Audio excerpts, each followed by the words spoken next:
Le sacerdoce des Vestales demeure l'une des institutions les plus singulières de la Rome antique, tant par sa longévité millénaire que par la complexité des symboles qu'il convoquait.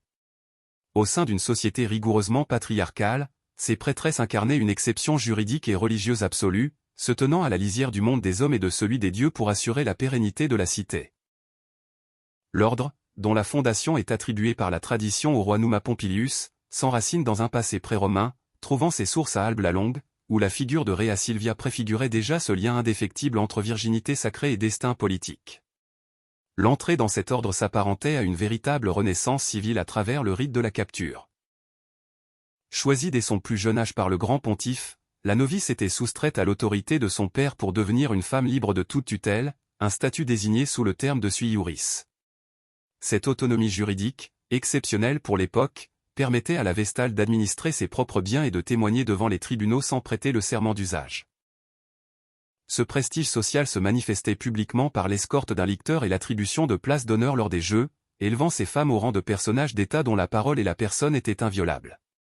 La mission fondamentale du collège reposait sur l'entretien du foyer public dans le temple circulaire du Forum, édifice dépourvu de statue divine où Vesta résidait sous la forme de la flamme elle-même. Chaque geste quotidien participait d'une métaphysique de la vigilance, comme l'usage des vases futiles dont le fond pointu interdisait de poser l'eau sacrée au sol, imposant une attention ininterrompue. Gardiennes du penu et du palladium rapportés de Troie, les Vestales veillaient sur les gages de la durée de l'Empire. Elles préparaient également la molla salsa, cette farine sacrée indispensable à tout sacrifice officiel, se plaçant ainsi au carrefour de la vie religieuse et de la gestion du temps civique. L'histoire illustre à maintes reprises cette influence capitale. On se souvient de Tuxia prouvant sa chasteté par le miracle du tamis, ou de Claudia Quinta tirant seul le navire de la déesse Cybèle pour confondre ses détracteurs lors de la Seconde Guerre punique. Le rôle diplomatique du collège fut tout aussi déterminant, notamment lorsque l'intercession des Vestales permit de sauver la vie du jeune Jules César alors qu'il était menacé par les proscriptions de Sylla. Par ces actes, elles n'étaient pas seulement des religieuses retirées du monde, mais des médiatrices essentielles au maintien de la paix civile et de la faveur divine. Pourtant, cette puissance était assortie d'une exigence de pureté dont la rigueur confinait au tragique, car le corps de la Vestale appartenait à la collectivité.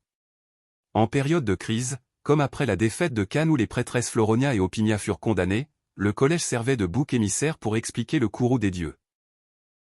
Le supplice de l'emmurement au champ maudit, où la condamnée était enterrée vivante avec une lampe et quelques vivres, visait à rétablir l'équilibre rompu sans verser le sang sacré. La fin de la grande Vestale Cornelia sous le règne de Domitien demeure l'exemple le plus saisissant de cette dignité conservée jusque dans l'abîme, la prêtresse refusant toute aide pour descendre dans son tombeau. L'ordre des Vestales s'éteignit finalement en l'an 394 de notre ère, sous l'impulsion de l'empereur Théodose.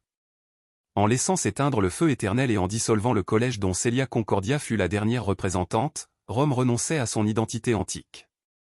La malédiction que la dernière prêtresse aurait lancée contre Séréna, la nièce de l'empereur, lors du pillage des parures du temple, résonna pour les contemporains comme le chant du cygne d'un monde. En disparaissant, les Vestales emportaient avec elles la conviction que la stabilité d'un empire pouvait reposer sur la dévotion silencieuse et l'intégrité d'un petit groupe de femmes consacrées au bien commun.